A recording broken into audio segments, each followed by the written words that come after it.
Dans cette vidéo, vous verrez comment ce policier a réagi lorsqu'il s'est rendu compte qu'il avait tué par erreur un suspect innocent. Get your hands up, I'm gonna shoot you. I will shoot you. Hands up! I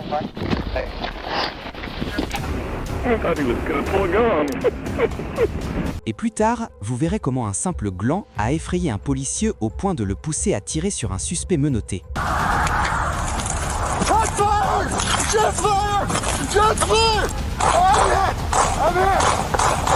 Commençons ici par l'un des cas les plus troublants, où l'incompétence de ces agents a conduit à la mort tragique de cette femme. Le 5 février 2023, à Knoxville, dans le Tennessee, la police a reçu un appel du centre médical régional de Fort Sanders signalant qu'une patiente récemment sortie, Lisa Edwards, une femme sans abri ayant subi un AVC et souffrant d'une cheville fracturée, refusait de quitter les lieux. Lorsque les agents Bowman sont arrivés, ils l'ont trouvée souffrante et sans endroit où aller. Leur réaction, loin d'être empreinte de compassion, allait malheureusement lui coûter très cher. Ma'am, what's your name? My name is Lisa Edwards. Okay, Miss Edwards. They said you had already talked to the doctor. You listen to me. I'm talking. You've already talked to the doctor. You've already been discharged from the hospital. They want you gone. I'm talking. Yes, sir. I understand you say you got some problems going on. You're going to have to find a way to get out of here. Okay? I don't want this to turn into a situation where you have to go to jail. If you're looking for somewhere to go because you're cold, I'm sorry, but I'm not taking you to jail just because you're cold. No, I don't want that. I shattered my ankle and I had a stroke.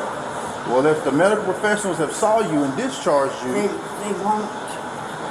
I got nothing to do with that then, but you got to get gone. Les agents ordonnent à Lisa de quitter les lieux, bien qu'elle soit incapable de marcher et qu'elle ait récemment subi un AVC.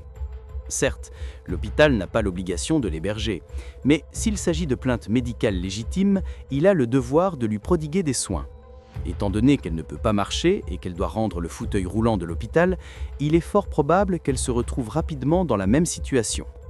Au lieu de cela, les policiers décident de l'arrêter pour violation de propriété criminelle, intrusion illégale. Okay. Okay. Oh. She's not strapped in there, is she? Oh, yeah, I am. My bag. My bag. Oh, no. Please don't let me fall again. We're not gonna let you fall, okay? Okay, you found it.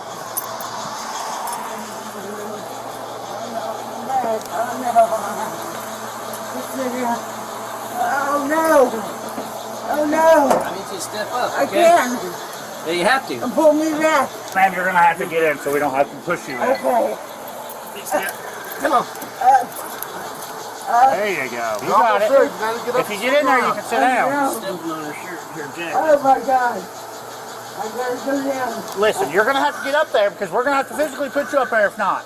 And that's not as nice. So please help us help you. You've been medically cleared, so let's get in. Alors que Lisa est allongée sur le sol froid du fourgon de police, peinant à respirer, les agents la réprimandent pour ce qu'ils perçoivent comme de la mauvaise volonté. Ils ignorent le fait qu'elle est grièvement blessée, souffre de multiples problèmes de santé et est dans un état émotionnel critique. Ce n'est pas parce qu'elle a été déclarée apte à sortir de l'hôpital, pour des raisons plus que douteuses, qu'elle est réellement capable d'exécuter toutes les exigences agressives des policiers. Listen to me. I'm not doing this with you, okay? This is the Lord. Listen to me. This is the Lord's day. All I want to do is give you some coffee and some oatmeal. I'm not going to deal with your mess this morning. We've already spent too much time on you. You're going to get up here in this van and you're going to go to jail. We're done with this. I'm tired of this dead weight crap. Listen to me. You're going to pick your legs up and you're going to get in here. Okay, yeah. Okay, I'm gonna pass out. You're not going to pass out. You know what? Well, go and get in there and pass out. We'll be done with it. Because this is all an act. That's all it is. Okay, so listen, this is going to be your option. You're going to get up and you're going to sit here, or I'm going to stuff you in the floor. So which one do you want it to be? Lorsque le superviseur arrive pour aider à transporter Lisa, au lieu de reprendre le contrôle de la situation, ces insultes verbales ne font qu'aggraver la détresse de la pauvre femme. Then lean back.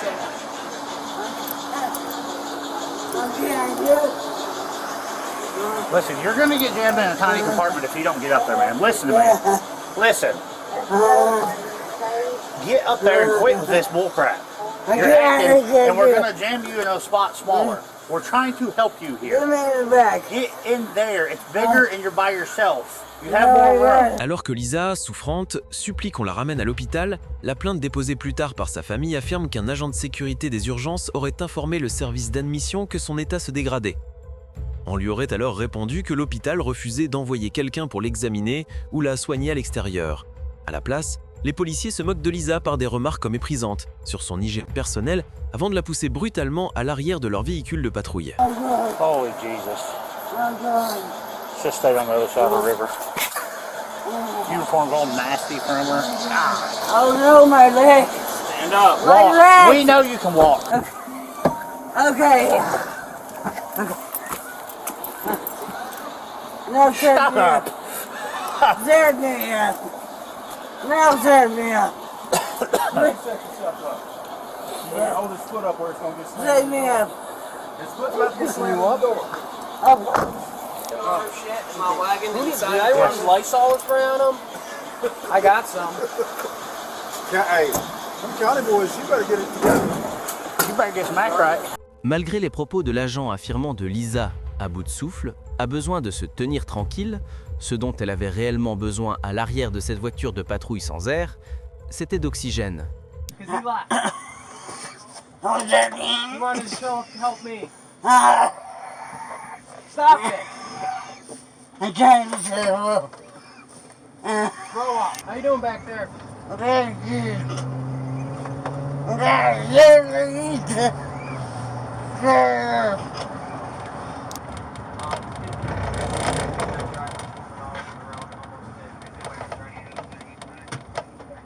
Yeah, we just got 2 calls on that vehicle.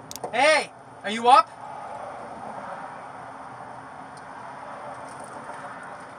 Yeah, they should be. I don't know, she's not responding back here. Lorsque l'agent arrête un véhicule sans lien avec l'incident, il remarque enfin que Lisa a depuis longtemps perdu connaissance. 62, can you be in Route 41? Yeah, I don't know if she's faking it or what, but she's not answering me. Wake up! Hey! Même après l'avoir tirée par les cheveux pour relever sa tête inconsciente, l'agent se demande une nouvelle fois si elle s'émule. Lisa Edwards ne se réveillera jamais. Elle est transportée de nouveau au Fort Sanders Regional Medical Center où elle subit plusieurs crises cardiaques et un second AVC avant de décéder le lendemain. En ce qui concerne les mesures disciplinaires, le sergent Brahman Wailau a été rétrogradé au rang d'agent. L'agent Timothy Ditazo a été suspendu sans solde pendant 10 jours et l'agent Adam Barnett a été suspendu sans solde pendant 4 jours. Le procès est toujours en cours. Bien que cette affaire soit clairement tragique, la suivante est tout simplement étrange.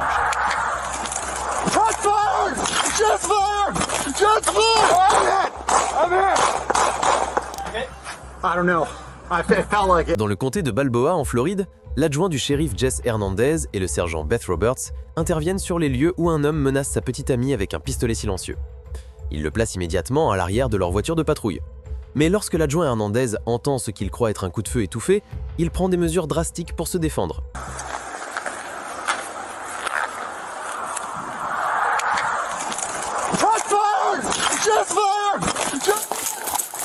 What? What? Shots fired! Where? Right there?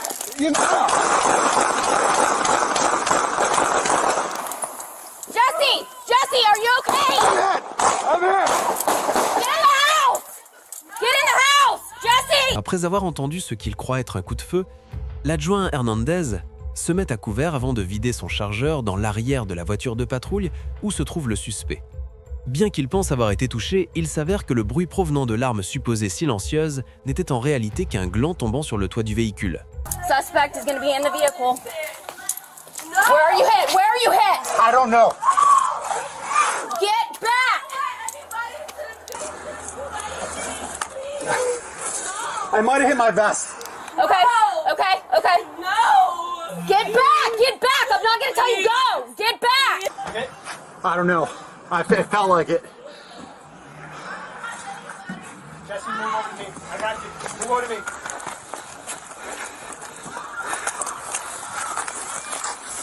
Jesse, come back. Mark vehicle right there. Dude, am I hit? Come on, come on, come on, come on. Come on, come on, come on, come on. This way, this way, this way. Do you see anything on my vest? What are you feeling? Did you feel anything? My legs went numb when it Okay. hit me. All right, all right. I don't know, my legs went numb for a second. I heard a pop come from... Go this way. Can you move? Yeah. Lorsque les renforts arrivent et pointent leurs armes longues sur le suspect désarmé, l'adjoint Hernandez demande de l'aide pour déterminer s'il a réellement été touché. Le service de police a ensuite confirmé qu'il s'agissait en réalité d'un gland tombé sur le toit de la voiture de patrouille. Hernandez a démissionné quelques semaines plus tard. Bien que l'erreur de cet agent n'ait heureusement pas été fatale, celui impliqué dans notre prochain cas ne se souciait tout simplement pas du fait qu'elle le saurait.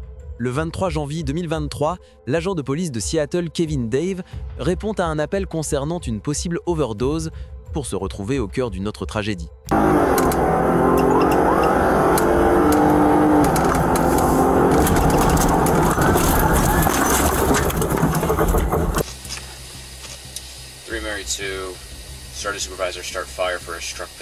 Alors qu'il conduisait un SEM4 dans une zone limitée à 25 miles par heure, l'agent Dave heurte et tue Javi Kondula, une étudiante de 23 ans. Mais aussi choquant que ça soit, c'est le comportement insensible de l'agent Daniel Hodder qui provoque un tollé national. It does not seem like there's a criminal investigation going on. Otherwise, there would be other... What's that? Yeah. Otherwise, there might be other people arriving, correct? Yeah, I mean, he's going 50.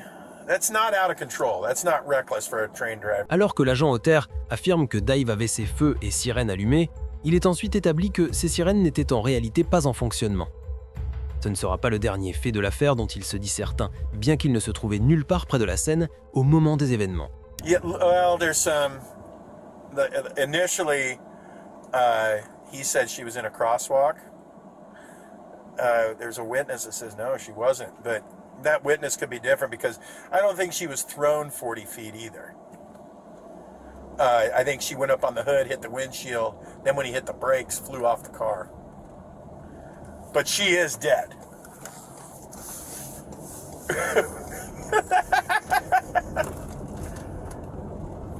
No, it's a regular person.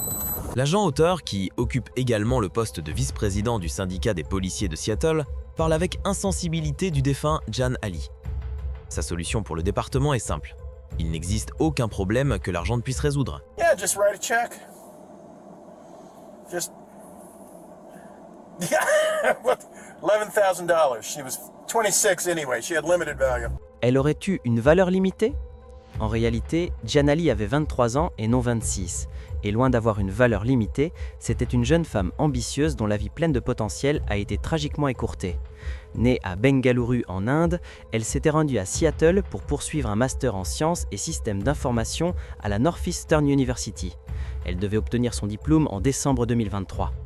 Après que les images de la caméra corporelle aient suscité l'indignation, l'agent Hodder a été retiré de la patrouille et affecté à un poste non opérationnel. Aucune accusation n'a été portée à la suite du décès de Jan Ali.